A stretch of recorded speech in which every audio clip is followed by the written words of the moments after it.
નશામુક્ત ભારત અભિયાનની 5મી વર્ષગાંઠ નિમિત્તે આયોજિત નાર્કોટિક્સ જનજાગૃતિ અભિયાન તેમજ આંતરરાષ્ટ્રીય કેફી પદાર્થના દુરુપયોગ અને ગેરકાયદેસર હેરાફેરી વિરુદ્ધ દિવસની ઉજવણીના ભાગરૂપે ડ્રગ્સ ફ્રી ઇન્ડિયા અભિયાન અંતર્ગત પૂર્વ કચ્છ પોલીસ દ્વારા ગાંધીધામ ખાતે જનજાગૃતિ ફેલાવવાના હેતુથી વોકેથોનનું આયોજન કરવામાં આવ્યું હતું।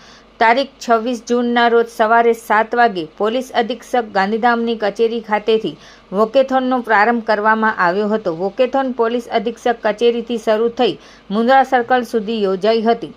આ વોકેથોનમાં પોલીસ અધિકારીઓ, પોલીસ કર્મચારીઓએ ઉત્સાહભેર ભાગ લીધો અને સમાજને નશામુક્ત બનાવવા માટે સે નો ટુ ડ્રગ્સ તથા ડ્રગ્સ ફ્રી ઇન્ડિયા જેવા સંદેશો સાથે જનજાગૃતિ ફેલાવી હતી। પૂર્વ કચ્છ પોલીસે નાગરિકોને અપીલ કરી હતી કે તેઓ કેફી પદાર્થોના દુરુપયોગથી દૂર રહે, યુવા પેઢીને નશા વ્યસનથી બચાવવા માટે જાગૃત બને તેમજ નશામુક્ત ભારતના નિર્માણમાં સહભાગી બની સરકાર અને પોલીસના પ્રયાસોને સફળ બનાવવામાં પોતાનો સક્રિય સહયોગ આપે।